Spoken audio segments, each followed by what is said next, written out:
Hello and welcome back to another episode of The Dance Floor. I'm your host, Ty Nelson, and we have a very special episode today. I know I might say that on every episode, but today is super special.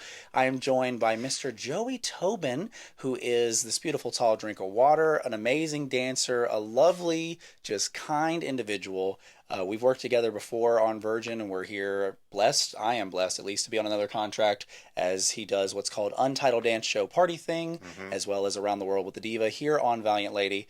But this is Joey Tobin. Joey, welcome. Hello. Thank you for having me. Absolutely. This episode's also a little bit different. We did the structure different. Joey and I have already done the dance, but we'll still talk about that later. We are freshly showered and in a chill mood.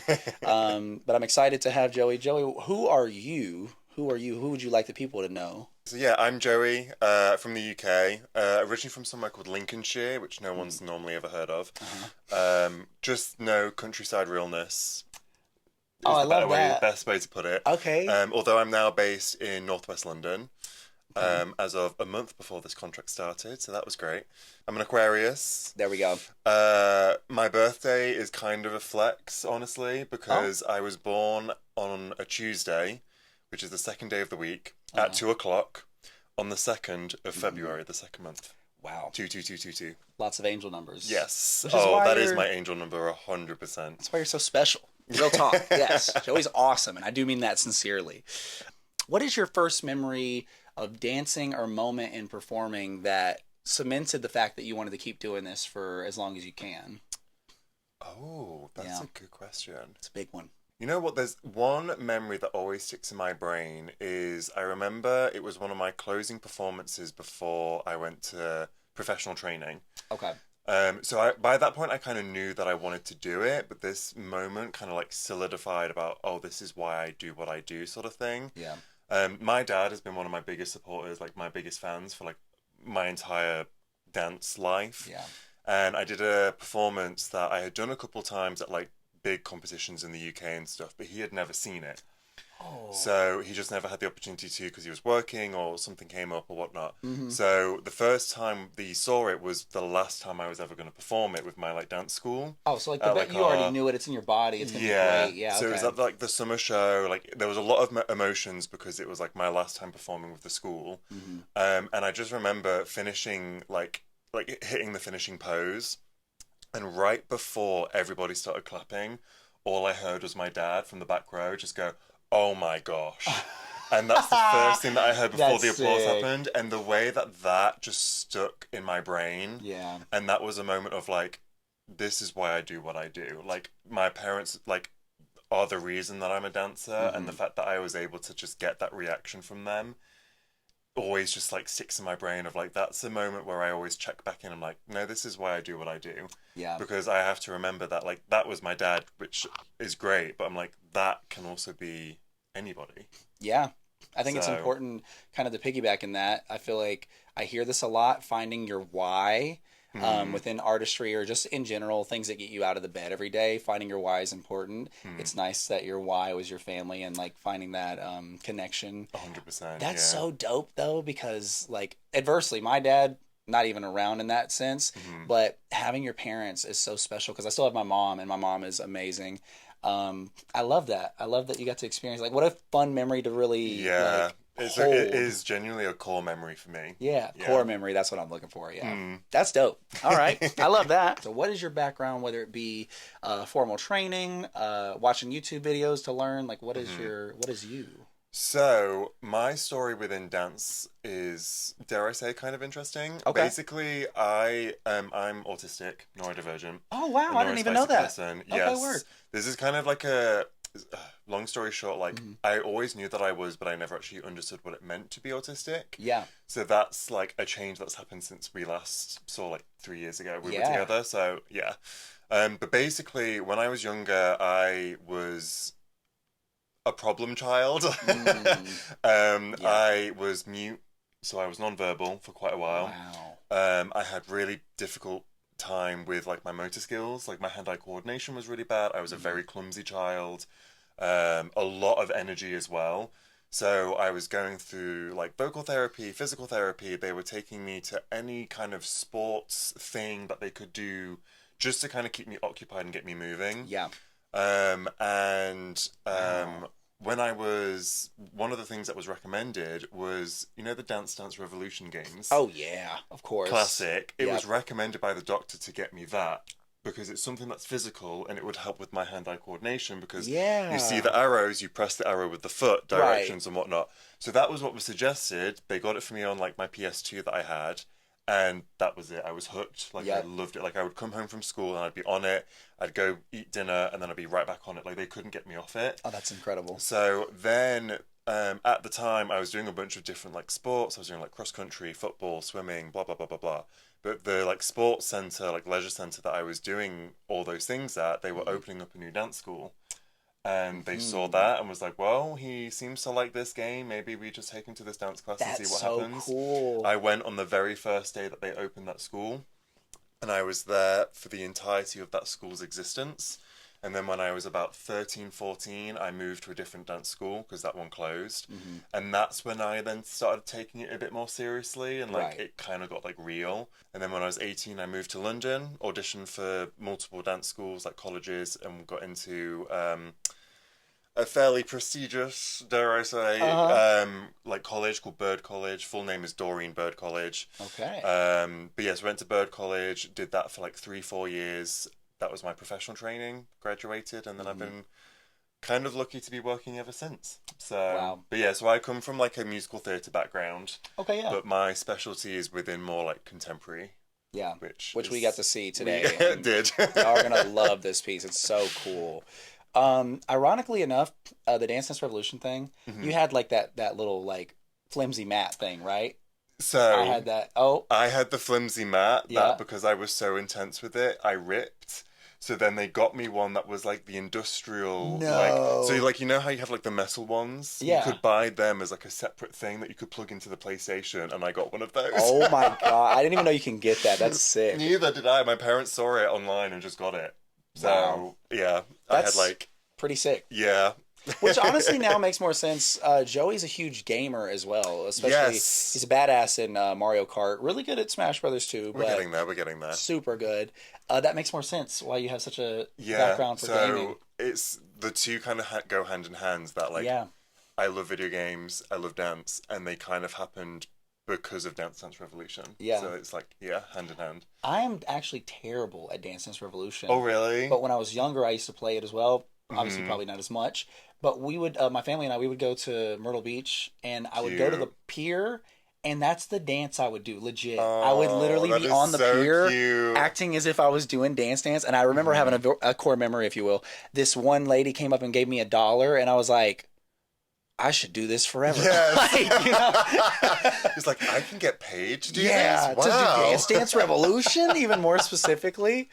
Wow. Yeah, that's sick though. Yeah, so that's my story. I'm learning so much about Joey right now, straight up. This is like, I'm with the listeners on getting to know you. That's incredible. What inspires you, obviously, besides your family giving you the motivation to do things, but is there something that really inspires you? I feel like, I mean, maybe the style of dance you do has a inspiration because as we worked on the dance, I don't want to talk about it too much now because we'll get into it in a little bit later. But the way he was describing the dance and the way it kind of became its own art was so lovely, and you'll see it within the dance itself. But what inspires you just in general? So, kind of depends. So, one of my first major inspirations when I was younger, in a more like literal sense, was Yeah. Gene Kelly. Oh yes, Classic. But Yes. to me, there was something so amazing about the way that he danced that I was like so mesmerized by that I was like, this is so cool. This is what I want to do. Yeah. But in a more kind of like philosophy, I don't know what the correct word is, but like kind of what we were talking about. Something that I'm very influenced by is elements of the earth. I had a wonderful teacher, Louisa, I believe her name was, who taught me contemporary. And she would use the elements of the earth to help people kind of find different movement qualities. Like if someone needed to be a bit more grounded in their movement, they would use like earth elements Yeah. to try and find what that balance and see if that would help. And that's something that always stuck with me, so much so that I ended up doing my dissertation piece about it. Oh, that's I did a wonderful. 30-minute choreographed piece about how you can use the elements of the earth to influence movement quality in dances. Sounds And sick. it's something that I'm very inspired by, and I use it on a daily basis. So, like, a lot of the times for me, even honestly, like, taking like out of dance, like I Mhm. even kind of like look at people and I'm like, oh, you're a very like fire character. Right. And something that I also find interesting is it does usually correlate with people's star signs. Okay. That's what I So was like thinking. people's star signs, every star sign has like a particular like element that it's associated with, Mhm. and I do find it interesting that most of the time I feel like people when they tell me that their star sign and I know what element that is, I'm like, oh, that does kind of make sense actually, Yeah. because like my big three is all three different elements, which I Okay. think does kind of make my character profile make sense. But I know some people who are like majority fire signs that I'm like, oh, that makes sense. Right. Or people that are more like water, or like all their big three are water signs. I'm like, yeah, that makes sense. Yeah. Um, Ironically, well, not even ironically, an example of that in our dance, you were like, "Yeah, this is like you're moving through dirt." When we did the thing on the mm, ground, I was like, yeah, "Oh, yeah, that's a good yeah, way to think about it." Now it makes more sense too. yeah. Yeah. So that's usually like what I find like inspiration with whenever it comes to like anything. Yeah. I Yeah. dig that. What is something that you've learned throughout life? I mean, you kind of just gave a really cool example about the elements being something Mhm. you can tie into to different parts of your life, but advice you'd want to give to people and or something you've learned that you'd love to share with the world, even just something you think if you Mm. meet somebody you normally talk about this, maybe something like that.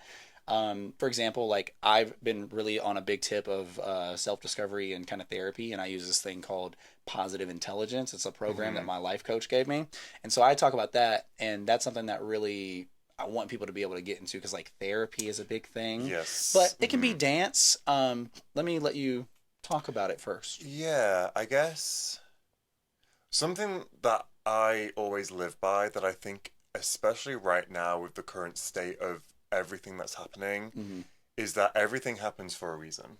Okay. Yeah. And I think sometimes, like, we don't have control over a lot of things, and sometimes that is a very scary thing, Right. especially if you're someone like me who can be a little bit of a control freak. But for me, everything truly does happen for a reason. So whether you are going through something that is a bit, I don't know if I'm allowed to swear. Yeah. Little Great. shit. A little shit. Yeah, I know it. Or like for whatever reason, like I feel like a lot of times people will go through a cycle where they are continuously being like challenged by something, Hmm. and it's sometimes like a why me kind of situation. Like, why do these things keep happening to me? Yeah. And I've always found like even when I am like in a rut of like things are just not working out for me, things aren't right, things aren't going how they should, it always ends up circling a background later that I'm like, that's why this happened. I feel that. Either like for like I've had it where like contracts that I've had offered haven't happened, and it's actually worked out better because the timing of it has been better for me because Yeah. maybe something would have happened on that contract had I been there, or I would have missed another opportunity that came up that ended up being better for me. Completely agree. Yeah. So for me, it's a very much like I try my best to be a go with the flow type of person because at the end of the day, what was it? I was told something recently that really, it's like there's no point in stressing over something if it's going to happen anyways. Right. Like if you know something is going to happen, let it happen. Like Yeah. there's no reason stressing over it. It's been like, okay, this is going to happen. Great. I will just do it as it comes and see what happens. It's like the trope of worrying twice. Like you worry about what is going to happen, and then you worry as it happens, Right. versus just we'll get there when we get there. Like let it Yeah. happen then. Yeah, that's a good one. I want to also touch into you as a tall human. Mm-hmm. How first off, two questions. How tall are you? I am 6'3", 6'3". specifically 191 centimeters. Okay. Why is it that you know that one specifically? Because so the reason why is because I for like my medical like I had to be Oh like yeah. measured for my Yeah. height, and a lot of the times when I tell people that I'm 6'3", they're like, you're not 6'3", you're taller, because I am just a very, I think because not only am I tall but I'm also just like not big because that sounds a bit weird, but like I'm just like broad, I guess. Yeah. Like Yeah. so I'm not like, you know how like a lot of tall guys tend to be quite like lanky. Yeah. I'm not necessarily like a typical lanky man. I'm quite big and broad anyways. Yeah. So I think people see me as like taller anyways. So I always tell people they're like, "Oh, I'm 6'3". I'm like, "You're definitely taller." Because I'll sometimes stand next to people that are 6'3" and I seem taller. Yeah. But I have been measured and I am specifically 191 centimeters. So get it right. So I am 6'3". So as a 6'3" man, especially as a dancer, even just an athlete, what is something that advice you maybe would give to someone else who's taller that may be a little timid and trying to get into dance? What's maybe a challenge that you've faced that you've overcome, something that you could have learned a little sooner that would help things along the way? And if it's not too serious, that's fine, but something, the advice as a tall human to other tall humans who are sometimes discouraged to get athletic, like what would you give to those people? It is definitely more difficult in every kind of concept, to be completely honest with you, because, like, for example, doing choreography in whatever style or whatever, it's going to be harder for taller people because there's more of that body to move. Right. So, Fair. Yeah. in general, like, things are just more difficult because you are taller. One thing that I will say, I spent most of my professional training being told, "Oh, you're tall, you're going to book jobs in this industry. You're so tall, people are going to love you. You're going to walk into audition rooms and you're going to snap up those jobs because you're tall." Yeah. I've actually had the complete opposite. Really? Um, I mean, that's kind of what I had thought originally as well. Yeah, I feel like there is a big thing that's, and there are certain aspects where like there are certain jobs that you would go for, and honestly, I feel like the ones that I have booked have been helped by the fact that I was tall. But I can't tell you the amount of times that I have been in an audition room. I've gone through all the rounds. I get to the end and they do the classic line everybody up in high order and I'm at the very top. And I just know, and I know I get the energy in the room. I'm just like, I'm not getting this job. And a lot of the times it's because of costuming or something. Yeah. And I've never been stood in the line of height and they've cut the shorter people. They've always cut the taller people, That's the ones weird. that go. That's so interesting. And the way that what I've found is people that are like 5'11" are like the great height, like the perfect height, because the experience that I've had is that if they're going to be on the slightly taller side, then, and like it's like a smaller cast, for example, they're the taller side of the smaller cast. Or if it's a taller cast, they're the smaller side of the taller cast. Right. So they're always within that window. Okay. Is the experience that I've had. Yeah. But so if you're 5'11", get into a dance 5'11", class. consider yourself very lucky, and I'm extremely jealous of you. Yeah. But no, I feel like one thing that is a benefit about being taller is that it is easier to make yourself known, which I know sounds really like obvious, but there is something very. This is what I'll say. I think for taller people, it's very easy for us to try and match other people's height. That's why a lot of times people that are taller are like round-shouldered because they spend their life lowering themselves to not like physically lowering themselves to be match the height of other people. But a dancer that walks into a room, especially taller, that holds themselves with the confidence and like is, yes, I am tall and I'm going to let you know about it. There is something very powerful about that in an audition room. This is something that I've been told. And whether or not that does work against you and like, we love you, but you're too tall, they still remember you because you've made yourself present. You're not trying to hide the fact that you're tall. You're confident in the fact that you are tall. Valid. And that's something that is takes a lot of work. But once you find it and you find confidence in your height, it's something that is like so powerful. Yeah. Now we get to talk a little bit about the dance. Normally we would talk about just we have more to talk about now because in this episode we've actually already done the dance, which is cool. I really let the guests choose, as you know, but they choose the song and they choose the style. You are the first person, at least in the series so far, to do contemporary, which is really fun. I love contemporary. I'm not really a contemporary dancer, but what I noticed, even talking about what you were just talking about, Joey got super low to the point where I was like, "Oh, he's lower than me. Like, let me really get low with it." But more about this dance and about this song. So first off, how did you discover the song? So I actually found the song through TikTok, which we love. We love TikTok. Thank you. So it was just I actually don't know. It says Ty's Music is like Which the I as thought the was so artist, which I silly. I think was is. like, I mean, come on. okay. But I'm not actually sure the name of the individual. But Yeah, they came up on my TikTok, and all they were playing was the saxophone, like in like a car park, and just doing like I think they're called arpeggios, I where they think just go so. up and down with I the think notes. so. And the way that I was like, this is the most beautiful thing I've ever heard in my entire life. And then I go to the comment section, and everyone is thinking the same thing. Yeah. So I was like, oh, like, is there, does this exist somewhere like on Spotify? Because I need this in my playlist to like listen to. It wasn't, but then a bunch of people were commenting saying like, hey, can you get this on Spotify or like Mhm. SoundCloud or something? And with enough feedback, he ended up getting it on Spotify and stuff, which was great. So it's part of the playlist. Listen to your people. But yeah, TikTok. Honestly, a lot of my music I now find through TikTok, which is great. But That's this one fun. specifically was his account came up on my TikTok feed, and now I fell in love with the song. Yeah, and the song is really cool. We just kind of looped it. I mean, I guess he does it twice in the song, but I wonder if Mm, he just played it once and then said, I'll loop it to give it some more texture. mhm. We did it 4 times, the whole phrase of the song, which is really fun. The dance itself, can you talk a little bit about like that wilted flower moment you were talking about when Yeah. someone described you? So something that was always one. Oh my gosh. Something that I had as feedback. I was doing a lot of like improv stuff Mhm. with some creators, which was amazing. And it was so funny. This was actually during lockdown. They were like, "This sounds like a read, but I promise you, it's a compliment. You dance like a wilted flower, and it's so beautiful." Actually, kind of Mm. going on the tall thing. A lot of the times tall dancers are supposed to be like expansive and bigger than everybody else and this and the other. And he said it was so nice to see someone who is taller Yeah. look more like wilted and like weaker and vulnerable. And I was like, that's something that I feel like Mm. very kind of is a little bit about who I am as well. And like being Yeah. able to express that side of myself. Because I also come from like a ballet training a little bit, and ballet is very like, I must look like this. I positions and this and the other. So to be able to Yeah. break out of that is quite nice.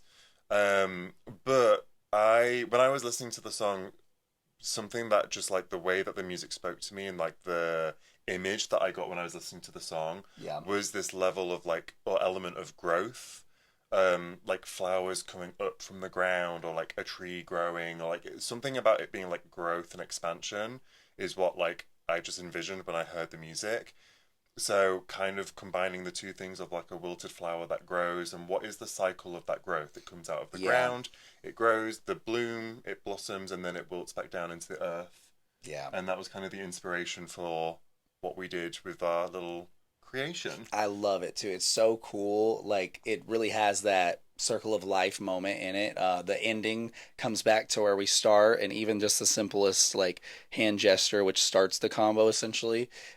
It's really cool. I hope you all enjoy it because Joey is phenomenal as a dancer and a creator. Just the process of it. He really took hold of this, and I gave like a couple of moves. He really had this idea, and we just executed it, and it's super cool. I'm really happy to be a part of it, I man. like the Thank you. combination of like the literal movement in an artistic way. Yeah. And I think that's what's like, it's simple, but it works. And Yeah. that's where I live. I live for a simple moment that's not too like complicated, but I it's love just that. like, it exists because it exists, and that's beautiful.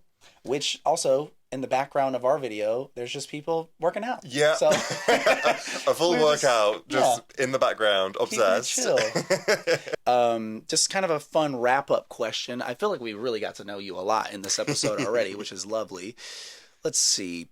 What is something that most people really, outside of dance, don't know that you get involved with? I would say outside of gaming, because we did learn about that. Is there something like a Mm. hidden talent or a hobby that you really enjoy? It's very Ooh. basic, kind of, you know. See, I always feel when people ask like, "Oh, what hobbies do you have?" Yeah. It's really hard for me to like not have it be something that's like performing based I feel because that. one of my other hobbies is like circus stuff, which Oh, but that's still like I okay. do like juggling, hula hooping. One of my biggest like my favorite sport ever is rhythmic gymnastics. Oh, Like I that would be so fun to watch. love rhythmic gymnastics. Yeah. I love all forms of gymnastics, but rhythmic specifically is so beautiful to me and insanely impressive. Like some of the stuff they do is like magic. But that's always like sometimes I talk about it. I'm like, feel like that doesn't count because that goes in the element of like performing and stuff. But I think it definitely counts. for That's me, like wonderful. some people would know, but I guess some people wouldn't. Maybe like I don't think a lot of people know how much like I actually like love rhythmic gymnastics. It is a sport that I do follow. And like for me it's really difficult because like if there's like drama within the rhythmic gymnastic community, I have no one to talk to about it with. Right. So I like try and like get people involved and they're like, I have no idea what you're talking Right. about, but I'm like, no, you don't understand. See, I was actually going to ask, is there like a team that you watch a lot, or is it like a YouTube channel that you watch to get your fix?